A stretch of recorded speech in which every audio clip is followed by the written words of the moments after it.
Part of this video is sponsored by Incogni. It's golden, rich and savory, it glistens like velvet, and it tastes like a warm hug and like punchy fireworks at the same time. Of course you know what I'm talking about, it's the one and only dal.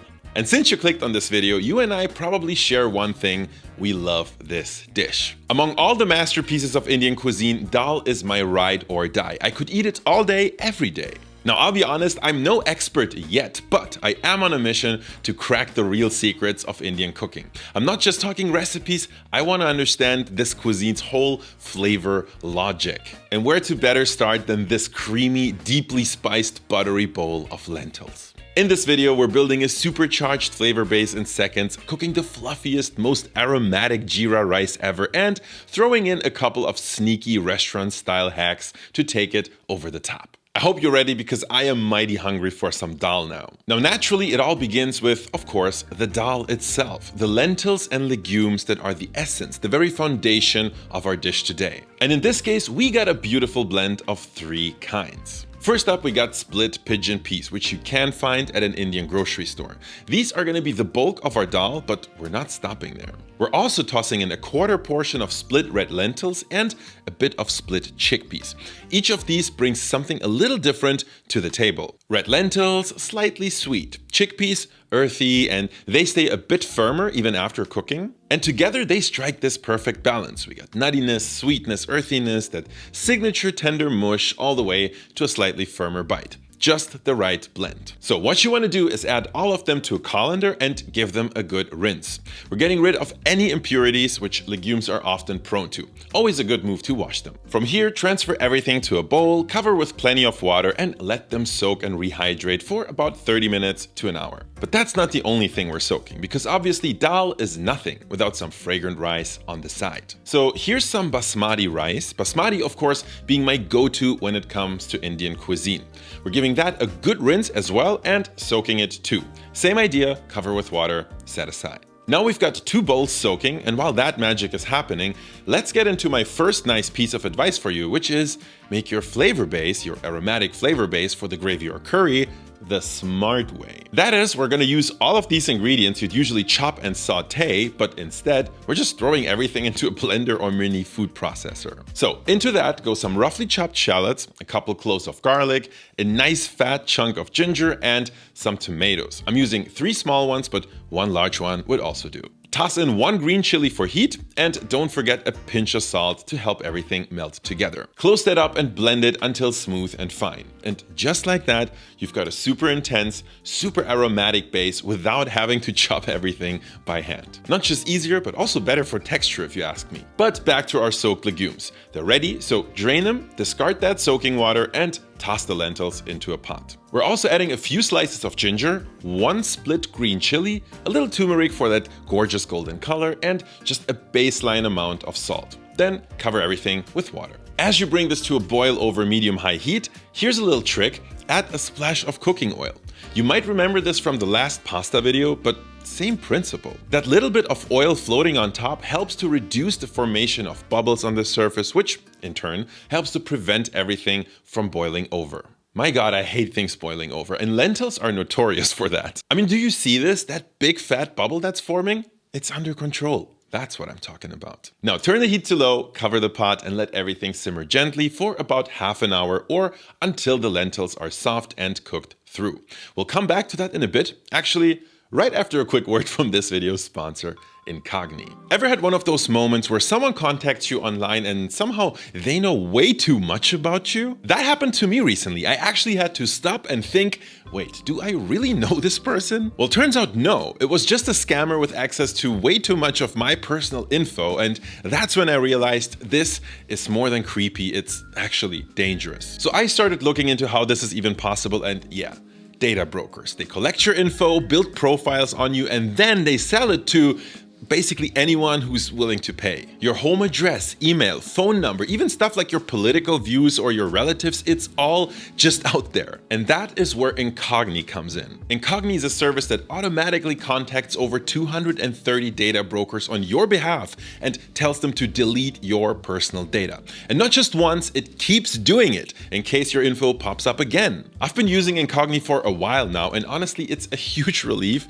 knowing someone else is dealing with all that BS for me. This is for everyone around the world, but if you're in the US, this is extra urgent. You guys have people search sites over there which are an absolute privacy nightmare. So yeah, take your data back. Go to incogni.com/Andong and use my code Andong to get 60% off an annual plan. Seriously, try it, feel safer, maybe sleep better even. Thank you Incogni for sponsoring this video.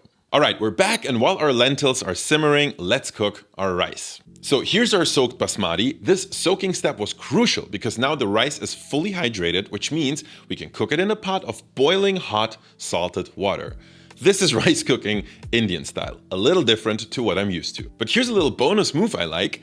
You can squeeze in a little bit of lime juice into that cooking water and throw in the lime rinds too while you're at it. It adds a little something if you ask me. All right, now drop in the rice, and since it's soaked, it'll cook super quickly. Just a few minutes, maybe 5 or so, until it's nice and al dente. You're aiming for about 90% doneness, not fully cooked, just shy.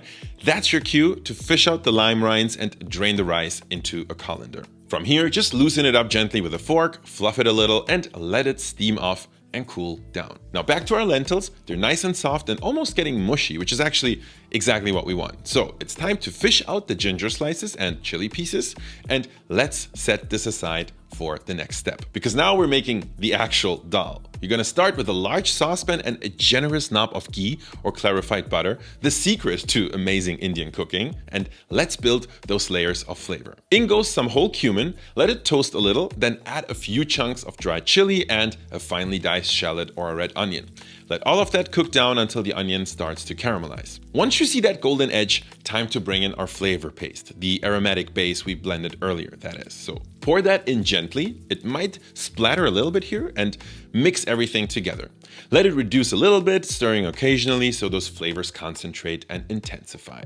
Now comes the next layer. Garam masala, a bit more turmeric, Kashmiri chili powder for heat, and smoked paprika for a smoky background note. Stir that into your base and let it all get cozy. Now we can pour in the cooked lentils and stir everything together.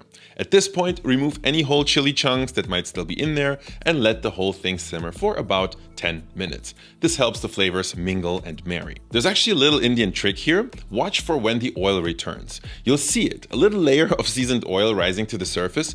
That's your signal. That's when you know everything's cooked down beautifully. So give everything a little stir, then add a bit more garam masala for warmth and a pinch of fenugreek seed powder. This stuff is tiny but crucial for that real deal Indian flavor, at least in my experience. So add a little extra salt to taste, mix, and try a spoonful. Spices balanced, salt just right. It's basically ready, but here's where we take it to restaurant level. Now to elevate everything, add just a pinch of MSG, a little bit of sugar, and a splash of neutral white vinegar. That trio, savoriness, sweetness, and acidity, it just brings everything together. It takes an already great dal and makes it unforgettable. So cover that up to keep it warm, because we're not done yet. Remember our rice? Well, we're turning that into jeera rice. In a large pan with ghee, bloom some dried whole cumin seeds, add the rice, season with a touch of salt, and mix well. Then toss in a bit of chopped cilantro and give everything a quick stir. And boom, fluffy aromatic rice with floral notes from cilantro, earthy cumin, and rich ghee. Just beautiful. And finally, one last step to take this over the top, the tatka. It's a spiced oil finishing touch. In a little pan, melt some ghee. Add thinly sliced shallots, julienne, and stir constantly as they fry. You don't want them crispy, just nicely golden and caramelized. Then take it off the heat and let the residual warmth bloom some chili pieces, Kashmiri chili powder or smoked paprika, and a pinch of hing, also called asfatida, right into the ghee. This seasoned ghee is now just heavenly. Here's what we're gonna do. Just before serving, stir a handful of chopped cilantro into your dal, let it melt in, then transfer everything to a big serving bowl. Top everything with caramelized onions first, and it already looks incredible. Then spoon over that infused ghee, letting it run across the surface nicely, and add a final sprinkle of cilantro just for the visual. I mean, look at that. The most fragrant, most luxurious, creamy dal I have ever made at home. It's so good. To serve, mix everything up. It's less pretty, yeah, but at some point we do have to eat. Add a scoop of that jeera rice to your plate, spoon that silky dal right over, maybe a little extra tatka on top. Why not? I also love serving this with some raw onion, chili, and lime on the side, like I've seen in Indian cooking videos. By the way, I'll link my favorite Indian cooking video for this recipe, where I based my version on, in the video description below. Oh, and of course, you've got to eat this with your hands. It adds something soulful. I'm not an expert at it, but I am giving my best. And I can honestly say this is a god-tier dish. I could eat this every single day. It's that satisfying. Highly recommended giving it a try. You may never go out for dal again. But after this success, I think the real question is, what Indian dish are we learning next? Make sure to leave your suggestion in the comments below. Thank you guys for watching, and I'll see you in the next video.